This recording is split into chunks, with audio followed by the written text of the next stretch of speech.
Thank you so much, Dr. Preeti, and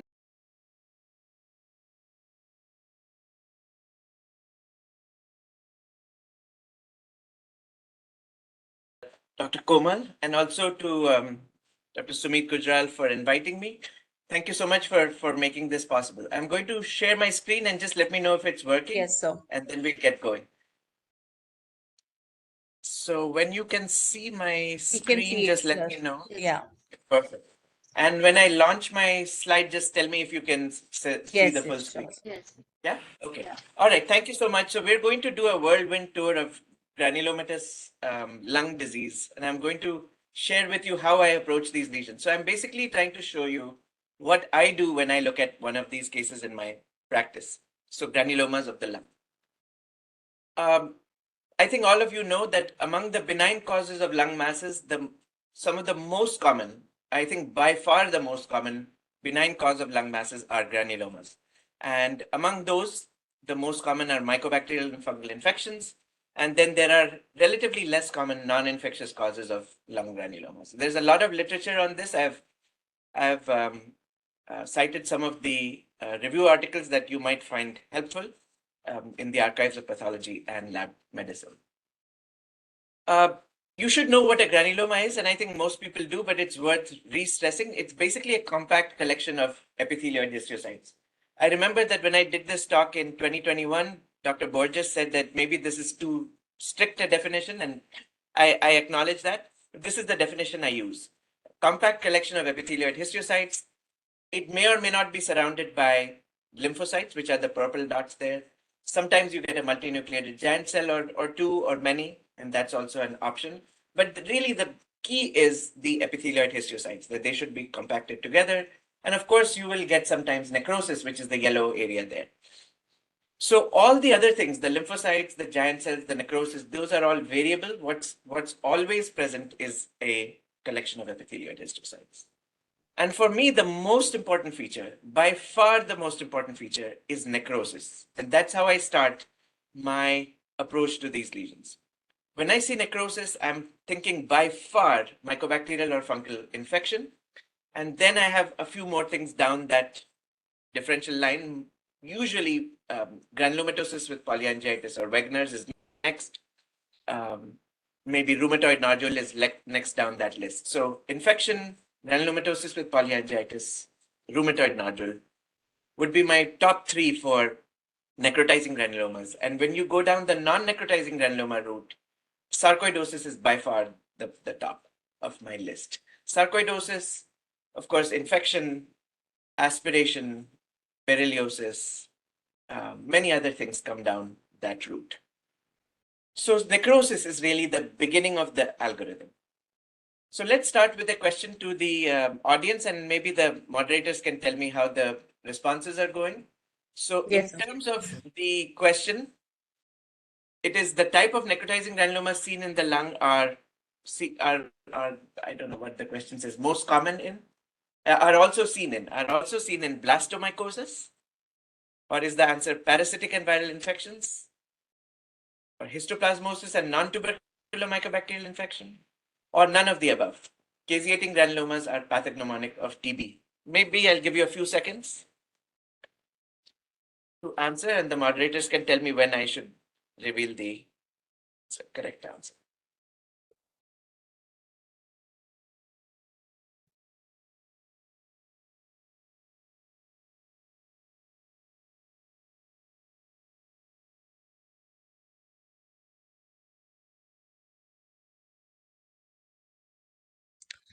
So, sir, the majority of our attendees says is option 3, histoplasmosis and non-tubercular mycobacterial infection, followed by a second majority for none of the above, caseating granulomas are pathognomonic TB.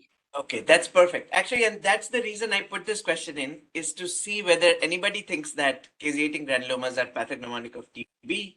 And I think the rest of the talk, basically, I'll be showing you that they are not pathognomonic of TB. First of all, I hate the term caseating I don't want to hurt anybody's feelings, but caseating is really not a microscopic term. It's a term for a gross appearance, cheese-like gross appearance. It should not be used for a microscopic appearance. And that kind of necrosis, that kind of pink, disintegrating sort of necrosis that you see in TB is not specific for TB. You can see that in histoplasmosis, in non-tubercular mycobacterial infection, coccidioidomycosis, and other infections. The only reason you might think it's pathognomonic of TB is because you've only seen it in TB and you have not seen the other infections. Once you see the others, that concept melts away. So the correct answer here is histoplasmosis and non-tubercular mycobacterial infection. So that kind of pink necrosis that you see in TB is not specific for TB. Let's start. I'm going to break the talk into three parts: necrotizing granulomas with organisms, necrotizing granulomas without organisms, and non-necrotizing granulomas. So let's start with the first one. There are some common themes that apply to all mycobacterial and fungal infections. And I'll use histoplasmosis as an example to illustrate these themes, to show you how the different forms of the disease occur. And this applies to TB, to non-tubercular mycobacteria, and to the four common fungal infections in the West, at least: histoplasmosis, cryptococcosis, blastomycosis, and coccidioidomycosis. So I'm going to use histo as the sort of way to describe these infections. So in histoplasmosis, you get what's known as acute histoplasmosis, which is when you first inhale the organism, and that's typically in an immunocompetent patient. And what you get is a sort of lymphohistiocytic infiltrate that is the body's first response to inhalation of the organisms. The same thing or roughly similar things also happen in other mycobacterial and fungal infections. But in immunocompromised patients, so people with HIV/AIDS, transplant recipients, other kinds of immunocompromise, the same person might inhale the organisms but will not be able to mount an immune response to that. And in these patients, the infection, instead of remaining localized to the lung and being destroyed by the lymphohistiocytic infiltrate, actually gets inside the macrophages and disseminates. It disseminates via the lymphatics, the bloodstream, hematogenously, all over the body. So it goes to the liver, the spleen, the blood, the lymph nodes, virtually everywhere, the adrenals. And this same theme can be applied to coccidioidomycosis, to cryptococcosis, to tuberculosis. And you get, when the same disseminated infection comes back into the lungs and forms multiple small nodules, that's called miliary. So miliary histoplasmosis, miliary tuberculosis, miliary coccidioidomycosis. So miliary spread is a consequence of widespread dissemination in all of these infections, and is usually the worst form of the disease. And then the third form of the disease that happens in all of these infections is the healed form of the disease, where the infection has been localized to one focus. Many of the bugs have been killed off. So you get an area of necrosis in the middle, and it's surrounded by a granulomatous rim. In histoplasmosis, the killing is so efficient that most of the bugs are completely destroyed, and the organisms are rendered non-viable. They don't grow in cultures. In other infections like TB and cryptococcosis, the organisms might still be viable and grow in cultures, even from these old lesions. So they're called histoplasmoma for histo. They're called tuberculoma for tuberculosis. But the idea is the same. It's a walled off, contained infection within a necrotizing granuloma in the lung. So we've talked about this. Acute infection occurs in all of these mycobacterial fungal infections, starts with inhalation of the organisms. We reported this in acute pulmonary histoplasmosis in 2010 with 4 of these patients who presented with acute symptoms, 3 to 14 days in duration. And one of these patients was a 45-year-old male construction worker who presented with fever, headache, nausea, vomiting, and dyspnea for 7 days of duration. On the first day, he was exposed to moldy environment inside a home with dead bats, and that's where he was exposed to histoplasma spores. And then the symptoms started on day 2, presented to the physician on day 7, and presented to the emergency room on day 9. This was the chest X-ray, shows bilateral diffuse sort of a miliary haziness, and the chest CT shows bilateral, tiny nodules and reticulonodular opacitals. And you can see that's very nicely recapitulated on the lung biopsy, where you see these multiple nodules. The histology of this showed a sort of diffuse lymphohistiocytic infiltrate with areas of necrosis, as you can see on the bottom, and an occasional multinucleated giant cell. but no well-formed granulomas were present. Vascular inflammation was present, and this is also a common theme in mycobacterial and fungal infections, that you can have vascular inflammation that is very common in these and should not be misinterpreted as a true vasculitis. A Crocott methylamine silver or GMS stain was positive in these cases and showed histoplasma yeast with narrow base budding.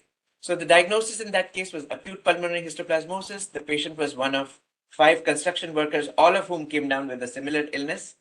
Lung cultures were also positive for histoplasma in our patient, but later, because histoplasma is a slow grower, he was treated with itraconazole and recovered. 2 other of his co-workers became positive for histoplasma, seropositive. What happened later? Well, after treatment, his imaging findings completely resolved over time, and 2 weeks later, his infiltrates had completely gone away. And this is the common thing with many of these diseases. For example, valley fever or coccidioidomycosis, you get an acute illness, often it doesn't even come to treatment. It mimics a flu-like illness. The patient recovers after a few days to weeks. So this is also a common theme. In immunocompetent patients, they clear their infection spontaneously and usually don't require therapy. Only severe infections of the kind I showed here require therapy, and even those usually resolve. Then once the infection resolves, you get this healed sort of residuum of prior disease, which is called an oma, because it mimics cancer, a histoplasmoma, tuberculoma.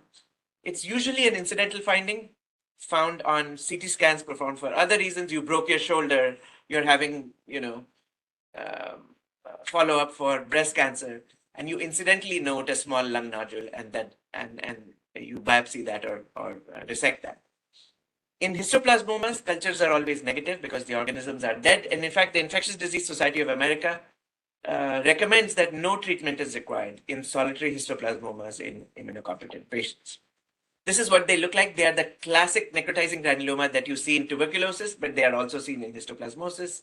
If you do a GMS stain, you will see the oval or tapered shaped organisms, but it is otherwise identical to tuberculosis, a fact that was noted many, many years ago by pathologists in the US.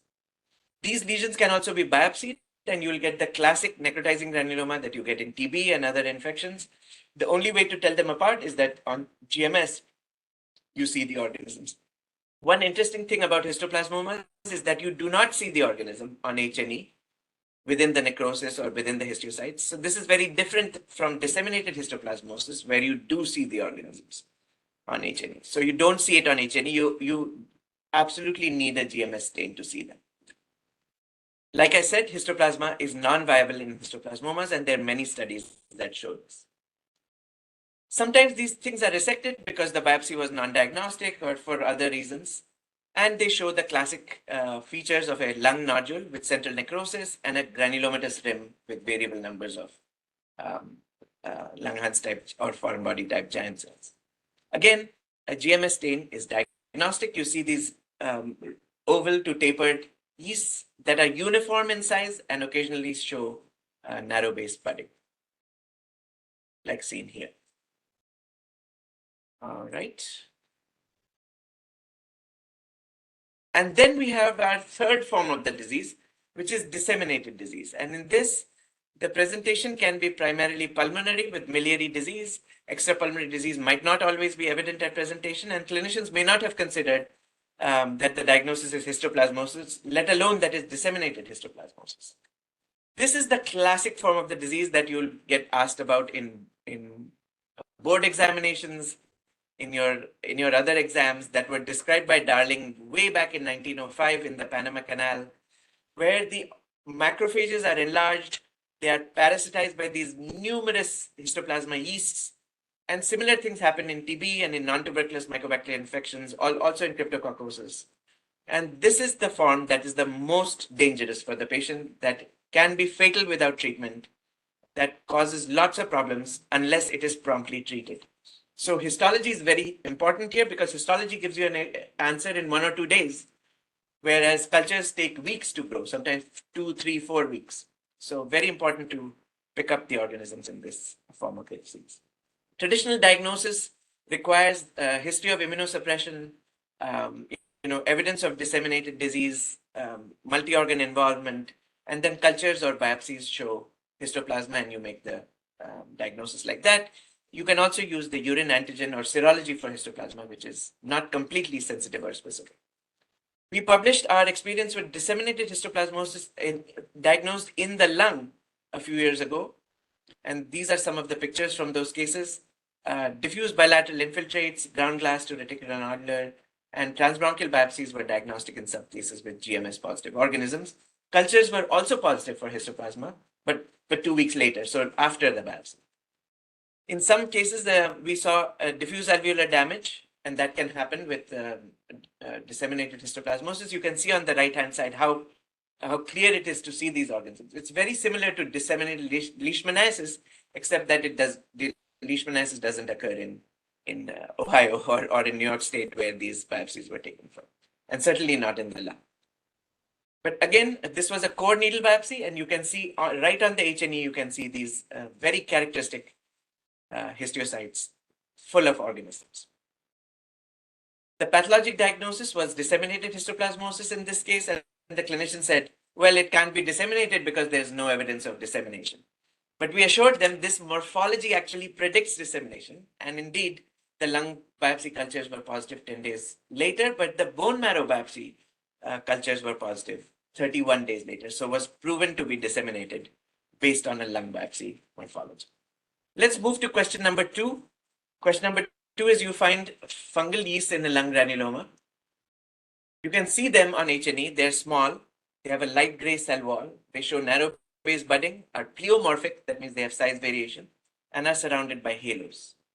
Let me add also that they are positive for musicarmin. Which of the following organisms is most likely? Histoplasma, Cryptococcus, Blastomyces, or Coccidioides? Over to the moderators to tell me when to reveal the answer. Yes, sir. Thank you so much. The attendees are answering. That's great. How are we doing on time? It's about 13 to 15 minutes in, so I think we're doing okay for time. Yes, sir.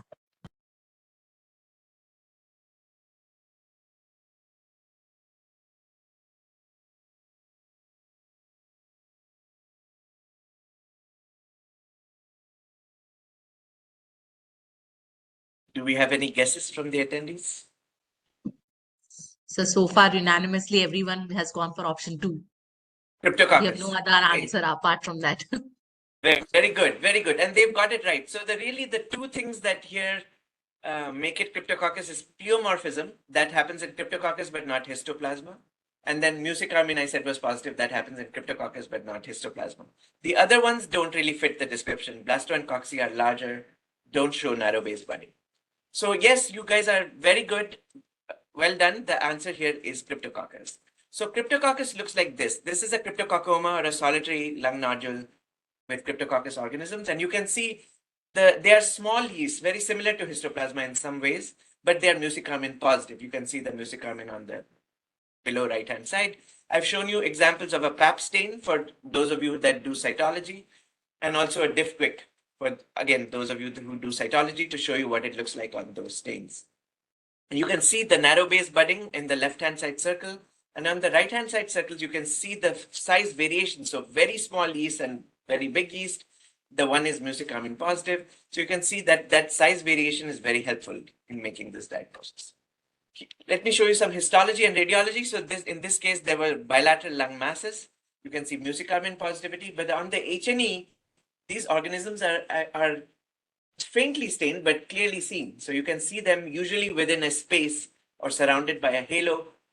People often say that the halo is caused by the capsule, but I don't believe that, because when you stain the organism with musicarmin, the cell wall stains, and probably the capsule too, but the space, the halo, does not stain with musicarmin. So if it were the capsule that were causing musicarmin positivity, then the whole halo would be positive for musicarmin, and that does not happen. So I'm very skeptical of the idea that the halo is actually caused by the capsule. I think it's more likely to be a retraction artifact. You can see on the GMS stain that there's a lot of pleomorphism, and the fungal sizes vary considerably. Here's a cell that's called a crouton cell, somewhat humorously named crouton cell, which is a combination of cryptococcus and teuton-like giant cell. It has a foamy-looking cytoplasm at the edges, but the difference from a teuton cell is that the foamy part contains cryptococcus yeasts. Now let's move to blastomycosis. That's another one of the endemic fungi here in the United States, seen in the Great Lakes area. Like Chicago, for example, sees a lot of Wisconsin, the state of Wisconsin sees a lot of blastomycosis. It frequently causes these large consolidation-like lesions. You can see air bronchograms in this consolidated lesion on the right-hand side. Causes large masses and consolidation-like lesions that can progress very rapidly to ARDS and death. Is seen in people who work with wood in outdoors, rural areas. And the characteristic of blastomycosis is broad-based budding. So it's very easy to remember. Blastomycosis, broad-based budding, B, B, B, B. And what broad-based budding means that the daughter yeast is connected to the mother yeast by a broad base. And you can see that both on the HNE and by GMS. Another helpful finding is that within the yeast, you see nuclear material. It's purple. It's probably chromatin material that's within the yeast. Sorry, It's sir, very if I may helpful. just interrupt here. If you can use the Absolutely. laser pointer, Yes, then it would be. like this. Yeah, so Yes. right click and you'll find the pointer options and you can use the laser pointer. Oh, I see. So I can do that. You Yeah, guys see it pointer here? options. Yes, sir. So this Yes. is the yeast with broad-based budding. This is the area of consolidation. This is the nuclear material. And then you can see the broad-based budding here, and this is a GMS stain over here. In this particular picture, which is really a beautiful picture that captures everything you see in histoplasma, in blastomycosis, sorry, you see the characteristic features. You see the broad-based budding, the nuclear material, you see a giant cell, which so granulomatous reaction is part of the picture, and you see neutrophils. So neutrophils are a very characteristic part of the tissue reaction to blastomycosis. In fact, in the old days, these lesions used to be called pyogranulomatous, meaning a combination of pus and granulomas, pyogranulomatous. So those types of suppurative granulomas are very, very suspicious for blastomycosis when you see them. Here's another picture showing you a large mass in the lung with this sort of cavitary lesion. And you can see here a granulomatous reaction with a blastomycosis yeast. And you can see the characteristic broad-based budding here with the nuclear material. Very, very classic for blastomycosis. In fact, it's so classic you don't have to wait for cultures. You can call it blastomyces. It's absolutely pathognomonic.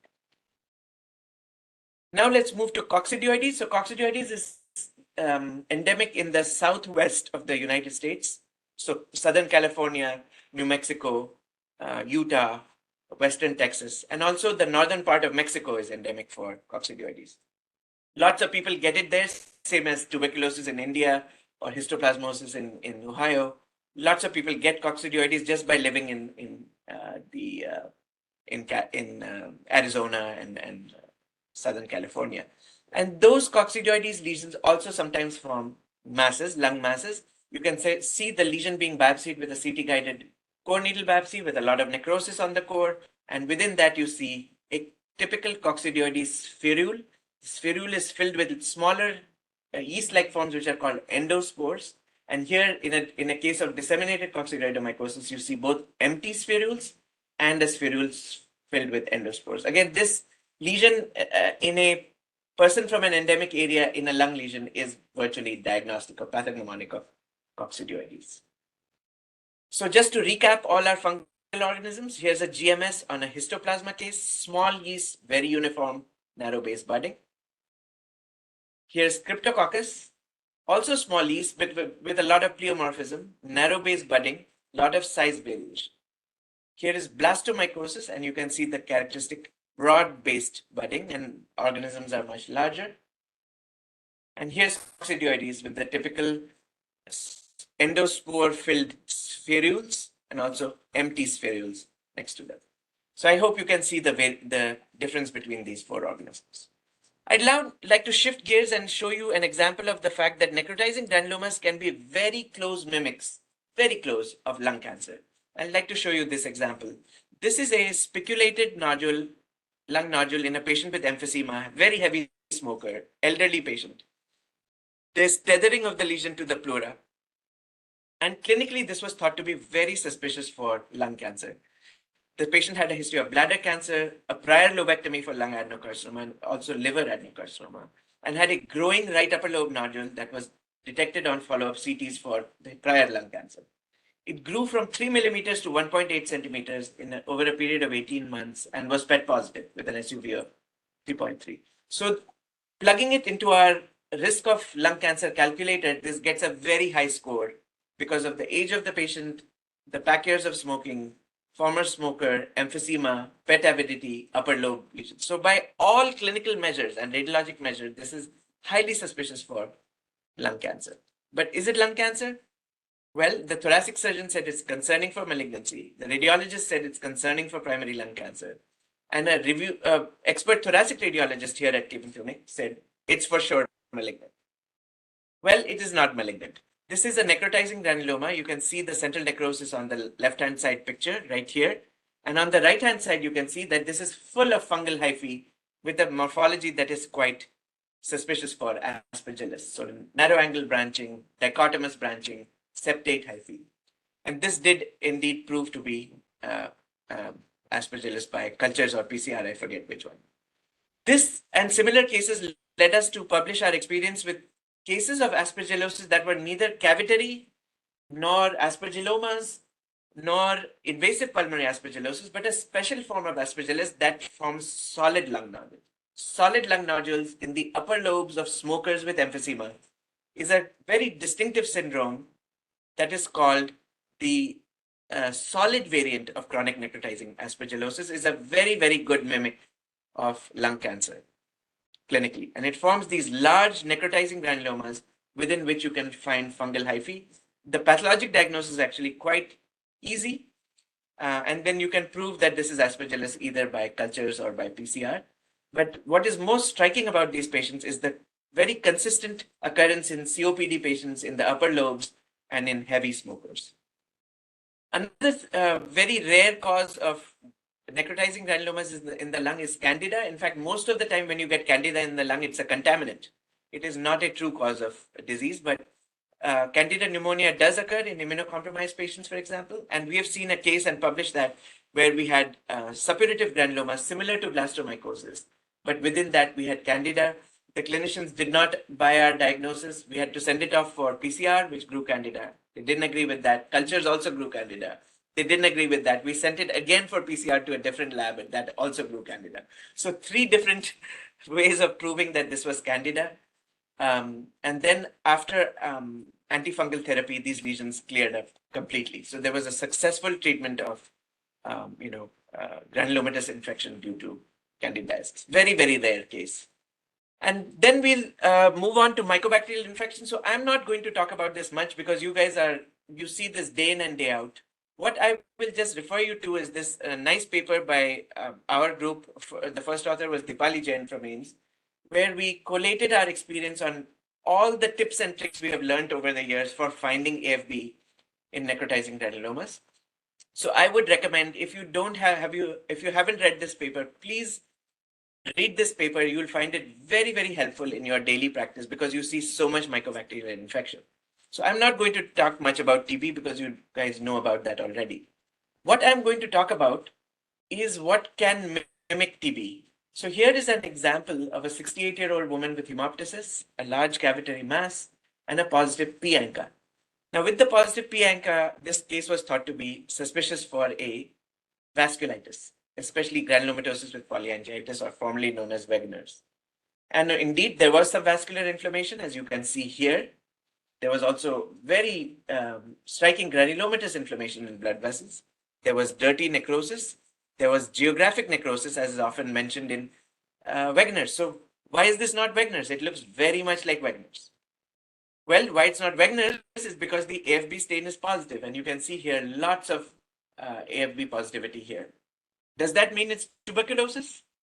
In fact, it does not, because cultures and PCR both confirmed here that this was not tubercular infection. This was non-tubercular mycobacteria with Mycobacterium avium complex.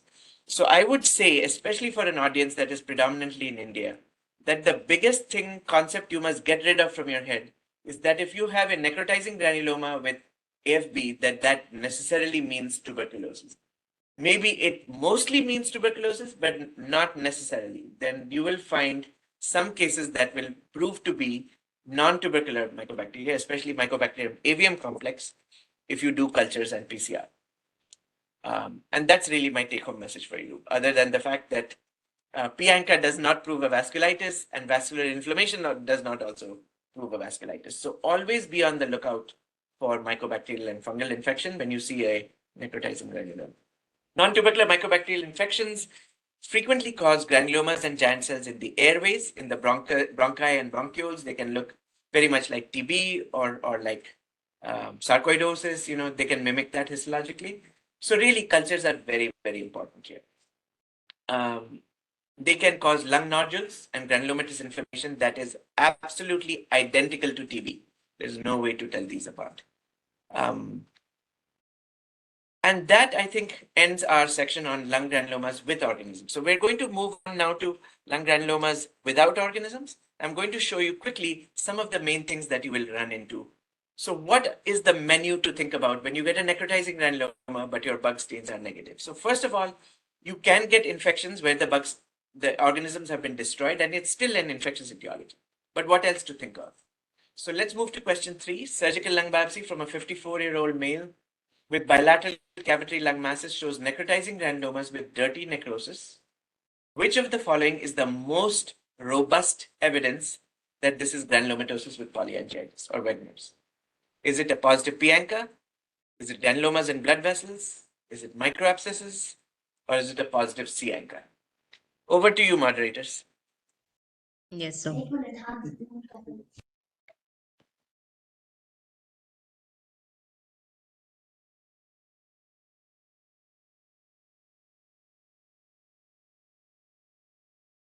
I think this should be a fairly straightforward question. I see people are answering 2 and 3, 2 and 3, 2 and 3, 2. Yes, sir. Interesting. All right, so let me address that. So you've already seen that P-ANCA is not necessarily specific for Wegener's. The second thing to remember is that granulomas in blood vessels are not specific for Wegener's. They can also occur, they actually occur more commonly in sarcoidosis than in Wegener's, and they are not specific for GPA. Microabscesses are also not robust evidence of GPA. They occur in infections of all kinds, including blastomycosis that I showed you before, and other infections, and in aspiration pneumonia. So microabscesses are not specific for Wegener's. What is really helpful in this setting is a positive C-ANCA. So C-ANCA, although not 100% specific, is very, very specific. So in the histologic context of what looks like GPA, if you also get a positive C-ANCA, that's very, very helpful information. So the correct answer is a positive C-ANCA is the most helpful in this setting. So what does GPA look like?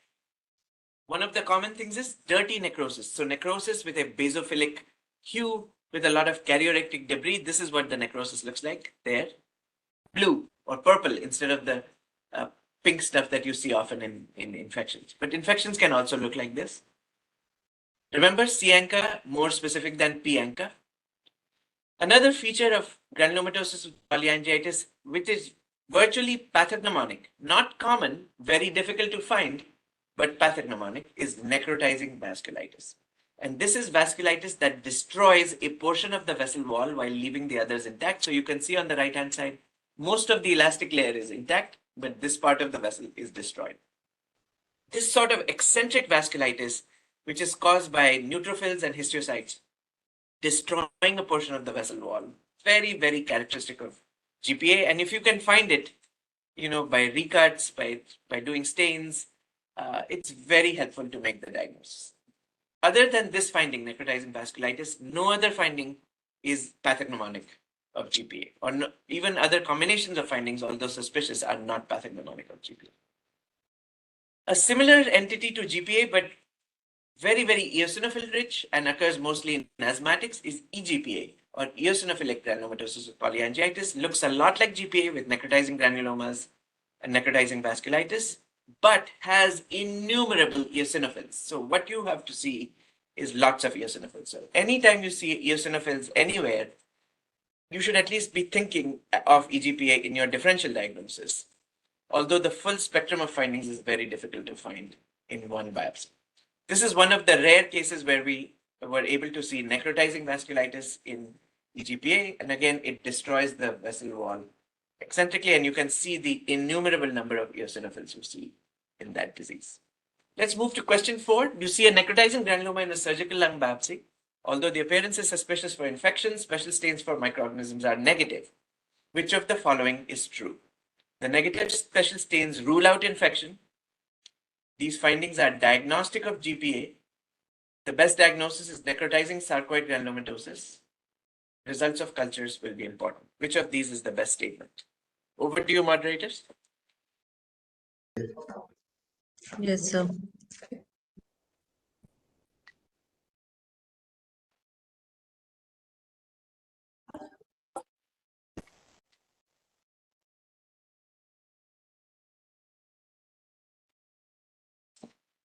I've got 8 minutes left, I think, so I'm going to have to go a little faster. So But here do we have majority say it's option 4. option 4, and they are absolutely correct. So results of cultures will be important because cultures can be positive even when the special stains are negative. And actually the reverse is also true. Special stains can be positive and cultures can be negative. So special stains and cultures are complementary, and negative GMS and AFB stains do not rule out infection. You must remember that. So that's number 4 is indeed the correct answer. We showed many years ago in this study published in Chest that special stains were actually the most important thing, but cultures were also important, and there were many cases in necrotizing granulomas of the lung where special stains were negative, but cultures were subsequently found to be positive. Of the ones that were of unknown etiology, we looked at PCR and other things and found that if all the stains were negative and cultures were also negative, the outcome of these was very, very good in the long term, and there was not even a single incidence of disseminated disease or poor outcome. So resected necrotizing granulomas without organisms can be the residuum of a prior infection. The clinical course is benign on long-term follow-up. Just because the stains are negative does not mean that you have to make a non-infectious diagnosis like GPA. In fact, I would say the most common cause of a necrotizing granuloma with negative special stains is still infection, not GPA or necrotizing sarcoid.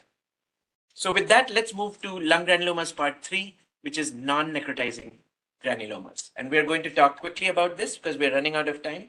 So let's start with question 5. Which of the following best supports a diagnosis of sarcoidosis in a patient with non-necrotizing granulomas in a transbronchial lung biopsy? Is it reticulin stain, surrounding lymphocytes, well-formed granulomas, or negative cultures and bilateral hyaluronopathy? I'll give you a few seconds to answer. Moderators, if you can help me with this.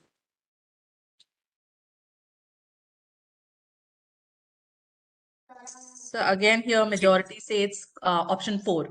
Negative 4, cultures. and that is the correct answer. The correct answer is actually number 4, negative cultures and bilateral hyaluronopathy. So for a definitive diagnosis of sarcoidosis, the clinical setting is extremely important. It's very difficult to make a diagnosis of sarcoidosis by histology alone. You can pretty much only do that in a surgical lung biopsy, not in transbronch. You can say it's strongly suggestive or suspicious, but you cannot make a definitive diagnosis in the absence of clinical information. So number 4 is the right answer. Here's an example of sarcoidosis. So in a surgical lung biopsy like this, or a wedge biopsy, you do see the characteristic distribution along the interlobular septa, along the pleura, along bronchovascular bundles, and this distribution is virtually pathognomonic of sarcoidosis. But you do not see this distribution in smaller biopsies or in cytology. Here are the well-formed granulomas of sarcoidosis. They are always, or almost always, interstitial, are well-formed, are surrounded by concentric layers of hyalinized fibrosis, another very useful finding. And the lung away from the granulomas is normal. That's also helpful for sarcoidosis. Here's a high magnification image of a well-formed typical sarcoid granuloma. This diagnosis can be suggested in a transbronchial biopsy, or it's okay to leave it as just non-necrotizing granuloma, see comment, and then bring up sarcoidosis. Clinical setting is usually the patients are either symptomatic or asymptomatic, but cough and dyspnea can occur. There are many, many different symptoms depending on which organ is involved. Culture should be negative, and the imaging usually shows bilateral hilar mediastinal adenopathy, symmetric hilar mediastinal adenopathy, and bilateral symmetric lung nodules with a lymphangitic distribution. That imaging finding is very, very helpful. On imaging, the one good mimic is actually silicosis, but silicotic nodules are not truly granulomatous. They are formed of this lamellar kind of fibrosis in the middle, lots of dust, and that when you do birefringence, you can see silica and silicate particles in this. But radiologically, it can mimic the upper lobe predominance and hilar adenopathy that you see in sarcoidosis. Hot tub lung is not a great radiologic mimic, but is actually a very good histologic mimic of sarcoidosis because it forms well-formed granulomas. They can be profuse. They can look like they are in a lymphatic distribution, but they're not. They're actually within the air spaces. So in this granuloma you see here, it's okay, fairly well-formed, but it is within an airspace, not in the interstitium. And that is really key to the diagnosis of hot tub lung. Hot tub lung is a hypersensitivity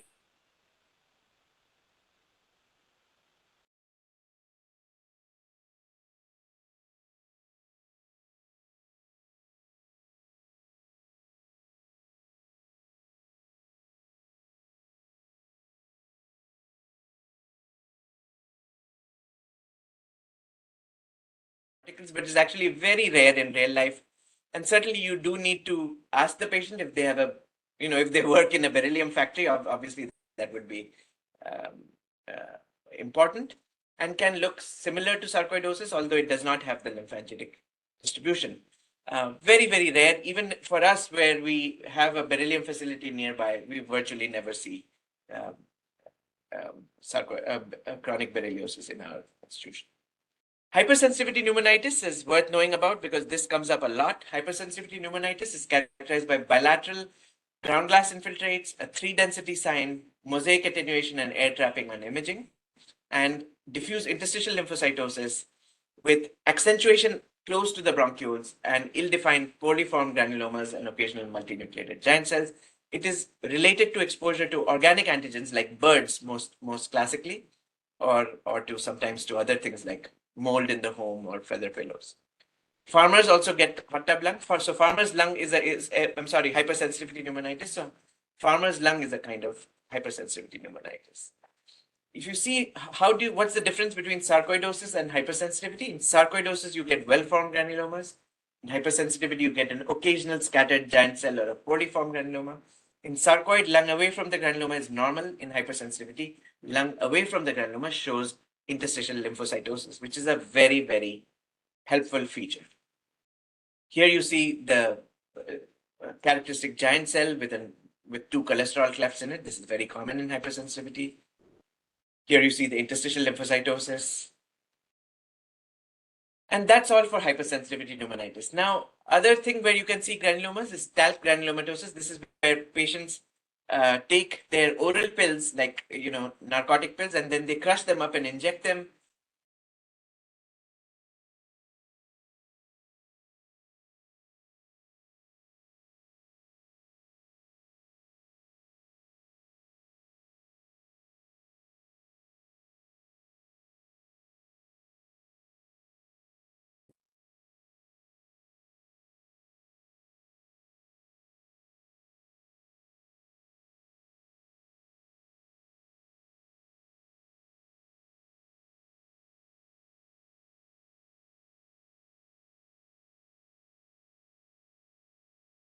So cause acute inflammation, organized pneumonia, a lot of acute pneumonia in patients who are not clinically thought to be aspirating, and it's particularly common in people who have had gastric bypass surgery. It's different than garden variety aspiration pneumonia that occurs in the right lower lobe and is caused by aspiration of colonized oropharyngeal bacteria. This is aspiration of food contents into the lung.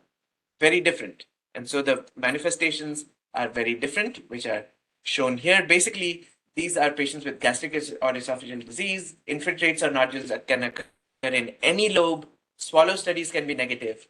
They are found in lung biopsies, not in autopsies. They are found, instead of the food being in the lumen of the bronchus, can be found in the interstitium. and foreign body reactions and organizing pneumonia are common. Here I've shown you a whole range of cases that I've seen over the years where foreign body reactions to food were found in the lung parenchyma. And this is the wide range of morphologies you can see, from the classic septated vegetable material to more degenerated vegetable material difficult to identify, to the so-called lentils that you see here and here. So the appearance of this can be quite varied, and the most degenerated particles actually are frequently misinterpreted or missed. And so the diagnosis of aspiration can be missed even by pathologists if you fail to recognize what aspirated food particles look like. The reaction is often a suppurative or foreign body granulomas with food or particulate material in a background of organizing pneumonia. Here you see the classic lentil type food material within these lesions. These lentils look very different from degenerated food particles, which you see on the right hand side, which can mimic the appearance of a blood vessel, for example. And finally, you can also aspirate sometimes tablets, tablets that are taken for oral medication can sometimes be aspirated. And then you will see the same material that I showed you in the talc granulomatosis case. You will see cross-povidone and microcrystalline cellulose. The red arrows here show you microcrystalline cellulose, which is this gray material, very strongly birefringent. And then the yellow arrows show you cross-povidone, which is purple and not at all birefringent. And you frequently see them together when the material is a pill fragment, because they are frequently fillers within the same pill. So to summarize, the key feature that guides the differential diagnosis of lung granulomas is necrosis. Cultures are always important and can be positive even when stains are negative. And then some diagnoses like sarcoidosis, GPA, hypersensitivity are heavily dependent on clinical imaging and serologic findings, even though histology is helpful in these cases. So with that, I'd like to thank you for your attention. We're only 3 minutes over 40 minutes. And with that, I'd like to hand it over to Dr. Alpa and Dr. Mahima. Thank you so much.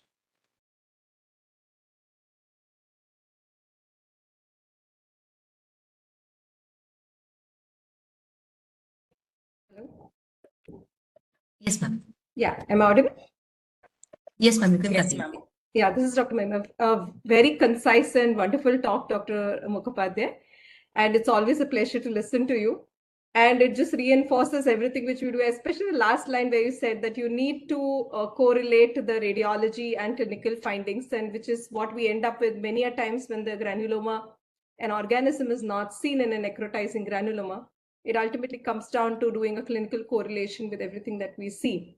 And I did like the point where you raised the point about NTM, that is non-tuberculous mycobacterium. We do see a lot of it. Unfortunately, not many people send cultures or send the appropriate material for testing. And it's the wonderful spectrum which you have shown of the necrotizing infectious granulomas, which forms the bulk of our clinical practice.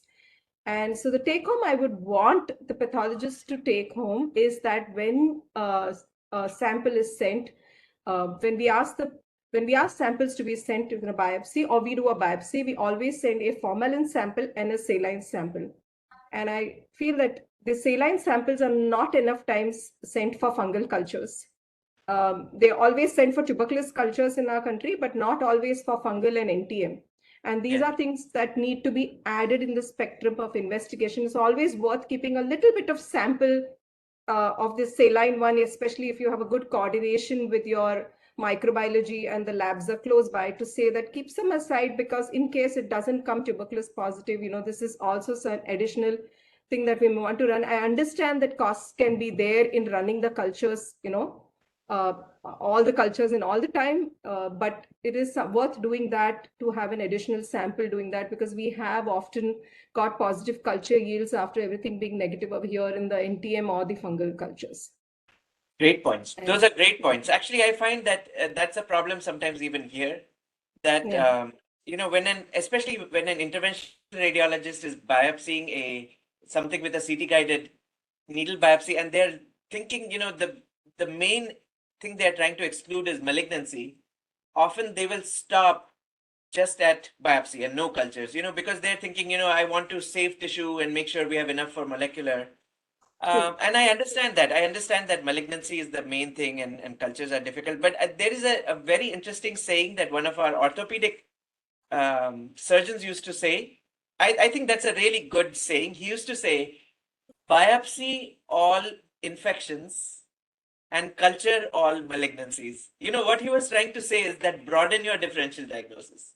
So don't assume that every time you think something is malignant, it will turn out to be malignant. And don't assume everything you think is infectious will turn out to be infectious.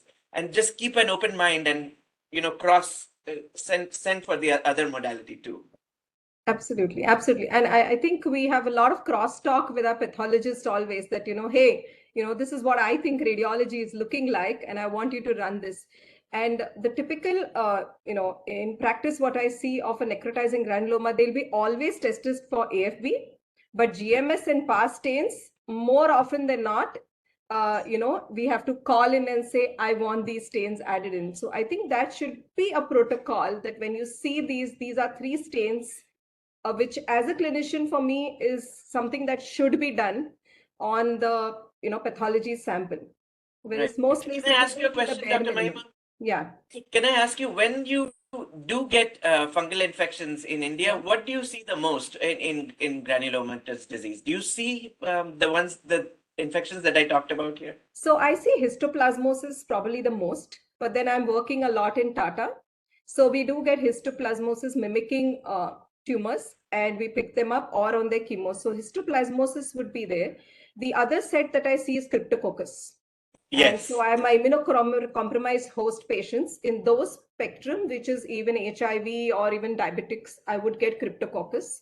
But these two would be my 2 primary ones. I have yet to see a coccidiomycosis. I think in India, they're all imported cases. We've not had any indigenous ones. And even blastomycosis is, I think, very few far in between. In fact, I think US has just had some place in Michigan has just had a entire paper mill or pulp mill workers have come out with blastomycosis just yesterday or something. Yes. And so we don't see much of these, but cryptococcus, yes. And I think they used to, I still remember a discussion once in one of my patients where there was a discussion between cryptococcus and Candida glabrata, and to differentiate these two on histopathology, because the cultures had not been sent, it was just a biopsy, and it then turned out to be cryptococcus itself. But these two would be my front runners amongst the spectrum that you did show. We do see aspergillus and all of them, but they don't come with this pattern. I also see bronchocentric granulomatosis in my asthmatics and ABPA patients. So that is one thing, sure, that we do see. Yes. I think that's one thing I didn't mention. ABPA is, I should have put that in as well, that you can get granulomatous disease there. That's a very good. So if it's my ABPA patient and I get a necrotic lesion, I may still see fungus, but for me, that's bronchocentric granulomatosis. And the way for me as a clinician is generally more bronchial centric disease versus my GPAs and my EGPAs, which are more peripheral and vascular based and more distal based necrobitic nodules. Those are all distal based diseases on radiology clinically as well. Right. Great points. Great points. Any other questions? Anybody? We would like to have Dr. Alpa ma'am's opinion as well. Yours. So, Alpa ma'am? You're muted.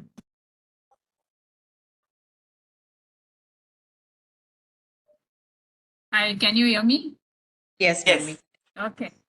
So that was very excellent, comprehensive presentation. And even as a clinician, I really enjoyed, I almost felt like I have very good points to discuss when I next go and question my pathologist about the diagnosis.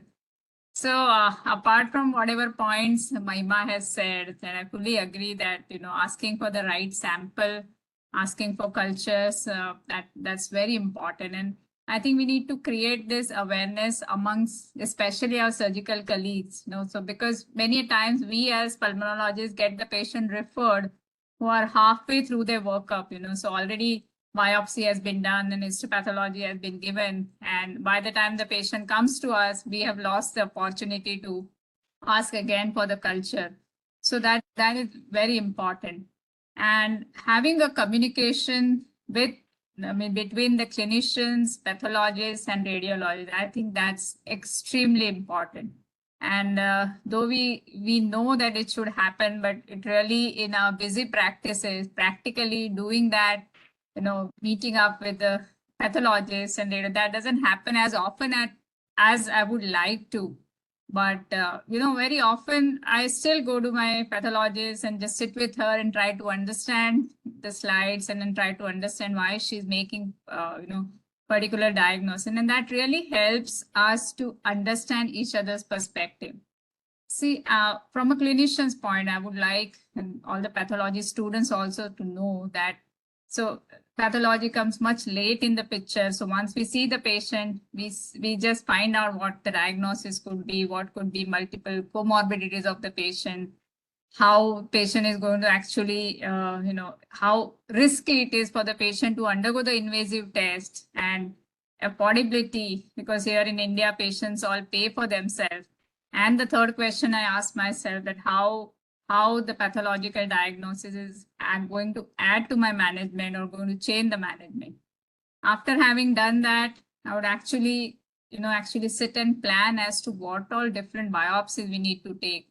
For example, if I have suspicions of sarcoidosis, then in a given setting, I should plan that, I should do bronchoscopy, we take a transbronchial biopsy, endobronchial biopsy, and also in the same setting, if there are mediastinal nodes, I should do EBUS and get that sample too. So this kind of planning is extremely important from clinician's point of view. And one more thing I would like to point out that there are many situations where coexistence of different granulomatous diseases does happen. So in India, particularly, coexistence of sarcoidosis and tuberculosis is pretty common. And that's the reason where important point that you made in non-infectious granulomatosis, we have to actually wait for the culture. And I really like that point because, one particular case I had, she was referred to me by a cardiologist because she presented with typical features of cardiac sarcoidosis. And the PET scan was done and she did have the nodes and we biopsied the node. It was a peripheral node. And then pathologist was too confident that this is a non-necrotizing granuloma and she's likely to have sarcoidosis. But I'm extremely skeptical in India waiting for the culture report to start this patient only on steroids. It can be disastrous. So she also was uncontrolled diabetes. So not listening to my pathologist colleague actually started this patient on steroids along with antituberculous drug. And after 4 weeks, the culture comes positive and that showed that this was a resistant tuberculosis. Okay. So these kind of things happen. So coexistence, and she did have features of sarcoidosis. And actually when I had this resistant tuberculosis report coming in, I repeated the PET scan. And though her mediastinal lymph nodes had responded on the first line AKT. So there was coexistence of the disease, and these are common scenarios. When hypersensitivity pneumonitis is also very common in our country, many times they come with the burnt up disease, or many times the radiological features are very typical. We may not end up doing biopsy. So here, one more thing I would like to point out, and I would also want your feedback, that as clinicians, sometimes we face situations where we would love to have the biopsy, but patient's condition is not good enough to withstand this invasive procedure. And then we rely on some less invasive procedure like doing bronchoalveolar lavage. And how this bronchoalveolar lavage, different type of analysis or doing CD4, CD8 counts can actually help clinicians in reaching the diagnosis where more invasive procedures are not possible. So these kind of scenarios also happen. I would love to have your inputs on this. Yeah, these are great points, all really good points. I would like to address the question about the bronchoalveolar lavage. So if you have a localized lesion, the OMA things, the localized necrotizing granulomas, at least in my experience, the yield of bronchoalveolar lavage in those settings is very low because, the infection is sort of walled off. But if you have disseminated infection, I think those situations, BL is very, very helpful. I've seen several situations where, not only pneumocystis, but you can have cryptococcus, you can have disseminated histoplasmosis, actually more easily visible in a BL specimen than it would be in a biopsy. So I think that you can really make the diagnosis in the most important settings, which is the ones with disseminated disease. I think their BL is really good, and I find that the people who do, the pulmonologists, interventional pulmonologists who do EBUS and who do bronchoscopic procedures are very good about sending cultures. Usually, at least in our institution, they are very cognizant of the fact that multiple samples need to be sent to different places, and so the yield of those for cultures is very high in the disseminated setting. Okay, so that's good. So these are the points I wanted to make. One of the common existence we find is non-tuberculous mycobacteria and tuberculosis existing together. That's also a pretty common scenario. Patients having extensive lung disease and having a cavitary disease. So we many times see cultures growing both Mycobacterium tuberculosis as well as non-tuberculous mycobacteria. That's also a common scenario we see in India. And malignancy and TB is also we see commonly, but of course, they are not really talking about the granulomatosis here, but these two conditions we see commonly coexisting. Yes, not surprising, right? Given how common TB is, it's not surprising that by chance you will have it happen with other things. It's just, it would be a nightmare to, like, for a pathologist to tell that apart. In fact, it would be impossible for a pathologist to tell whether this is TB alone or NTM alone or TB and NTM both together. I mean, that really is a microbiology plus clinical diagnosis, right? Yeah. And I think after getting the inputs from the pathologist, many times we do revisit the case, go back into the history, find out things, and we should be willing, as clinicians, we should be willing to change or reconsider our diagnosis, and that's very important. I think having a good communication between pathologist and clinician, that's the most important thing. And I think as clinicians should play a key role in coordinating between the radiologist and the pathologist and their own teams. Yes. I do find that the more the clinician is or the pathologist, both of them, the more they're willing to just pick up the phone and talk to the other person, the better it is for everybody. Absolutely.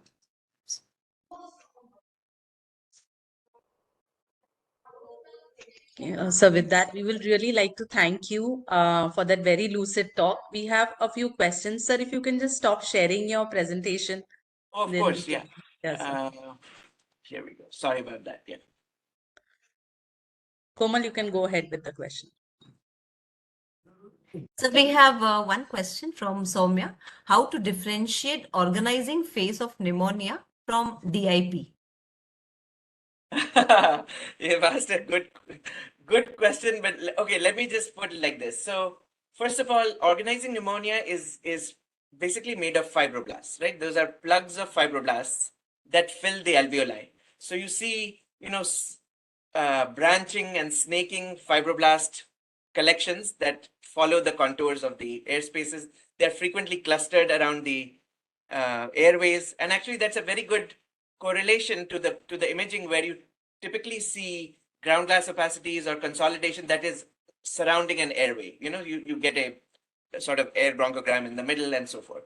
So organizing pneumonia is all fibroblastic. DIP is actually a very, very bad term for macrophages filling the air spaces. There's nothing desquamated in DIP. So I've never used the term DIP. I hate it. I've written papers about how we should get rid of it, but this is just embedded in people, in the people's, it's like caseating necrosis, you will never get rid of that term because people just, but what DIP is macrophages filling the air spaces. And in the majority of cases, it's macrophages due to smoking. So histologically, it looks nothing like organizing pneumonia. There should be no confusion. One is fibroblasts, the other is macrophages.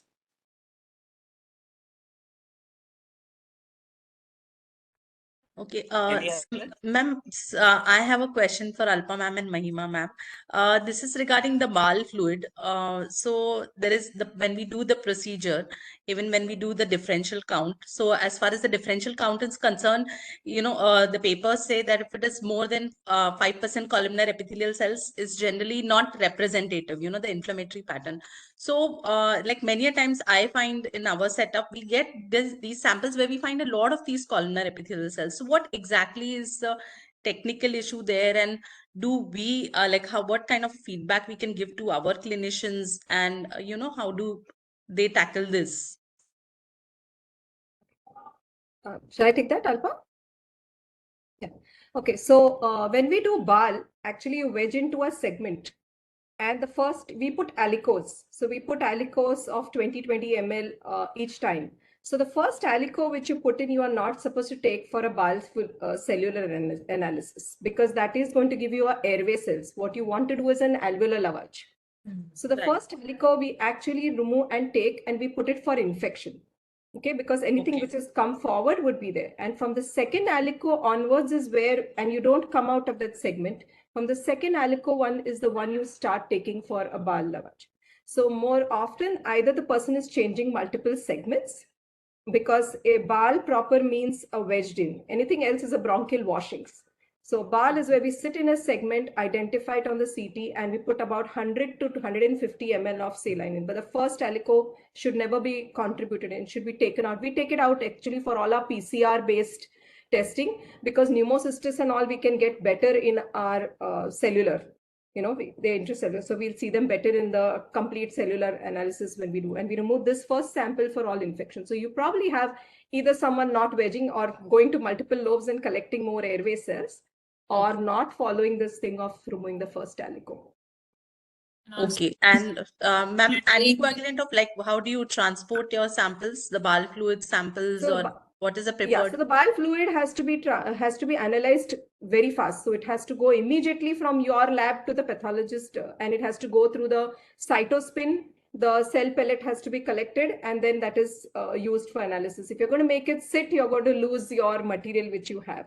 So when we do BAL, we call the cytologist before and tell them we're starting a BAL. And that's why even our BALs, we are not allowed to do anything beyond 3 o'clock, because that means the person's going routine to hours. sit Yes, beyond yes, 5. yes. Yes. So you have to do it. And a common mistake which is done by many is they analyze the BAL like ascitic and pleural fluid, and that's not the way it's to be done. It has to go through a centrifuge, separate the supernatant and this, and then take only the cell pellet which has to be analyzed. And you can use your regular cytospin which you have. You just need that. I think you need about 3,500 RPM one, which is needed for doing that. Okay. Okay. Yeah. Fine. I think that is all for the day. So any final comments from Dr. Sanjay sir, I have, or ma'am, yeah, I have a go ahead. question for both of you, being the clinicians. How is the treatment different between histoplasmosis, cryptococcosis, and blastomycosis? So blastomycosis I've not treated, so I've really not seen any. So I'm not, but they are generally antifungal. So if it says a histoplasmosis, you have to also look for disseminated form. Okay. So in histoplasmosis, you have to look for CNS involvement, especially in your patient, before you initiate any therapy. So if you have any CNS involvement, we do an MRI, we do an LP also, look at the CSF and make sure there's none. Because if there's any CNS involvement, then the treatment of choice is amphotericin. Then you're not going to start with anything lower than that. But if you have a very localized pulmonary or like this, most of the cases which we see, they come from the Ganges belt. They will generally have mediastinal node as well as adrenals. And they are very classical cystic type of adrenals which are there. And so we sometimes see Addison's disease also along with it. So you have to look for that. And those are manageable by itraconazole as well. So then the treatment really doesn't matter. For cryptococcus, again, the same thing. You are going to look for cryptococcal meningitis or not, because more often than not, it's an immunocompromised host. So that's going to take your call of localized versus disseminated and plus or minus CNS involvement. And Alpa, you have been here. Yeah, thank you, ma'am. Yeah, I agree. Non-disseminated ones we treat with itraconazole. big issue happens that it's such exact mimic like tuberculosis, and very often when you don't grow the culture, most of the people end up getting an empiric anti-TB treatment. Mhm. You know, they don't respond, then further investigations or just reconsideration with empiric itraconazole happens. So majority of them, they get treated with anti-TB empirically. Yeah, I think because Cryptococcus comes up more for HIV patients for us. And generally, those are the patients who have like a lower CD4, and the CD4 itself dictates that they go on to antifungal prophylaxis. So below a certain point, they're generally on that. So your threshold for initiating an antifungal in the therapeutic dose is probably, your trigger point is probably much earlier than not. It's only when it comes as an innocuous diagnosis suddenly in an immunocompetent or not that immunocompromised host that you are faced with these questions for us in practice. Yeah. Again, another question, ma'am, very basic. When do you exactly say clinically that the patient is not responding to antituberculous treatment? Like, how long do we wait? Or, when you go back and relook at the case? Yeah. So basically, this again depends on the immunocompetent status of a patient, or the general status of the patient, or the kind of disease. Suppose a patient is immunocompromised and patient has got disseminated disease, and patient is quite sick in the ICU. Then we wouldn't wait for long before deciding that this patient is not doing well. So you will be very aggressive in repeating the cultures, repeating the samples, or sometimes rebiopsying the thing. But if a patient is stable, then generally it is only up to 8 weeks we decide that if patient is not responding, and we see on 3 counts. One is clinical improvement, second we look at radiological improvement, and third we look at microbiological improvement. So on all these 3 fronts, patient has to respond. If they don't, then we think that patient is not responding. And then if we don't have a culture diagnosis to begin with, then we would think of reinvestigating or rebiopsying the patient. And or if the culture diagnosis was there, then we consider the patient may be having drug resistant. Okay. So I think that was quite clear for thank you, sir. Thank you, ma'am, for an excellent discussion. I think we all really enjoyed the session. So any final comments from any of you before we just call it a day? Thank you all for coming, and thank you for the lovely discussion. Thank you. Thank you. So I just Likewise. I'll just take 2 minutes. I have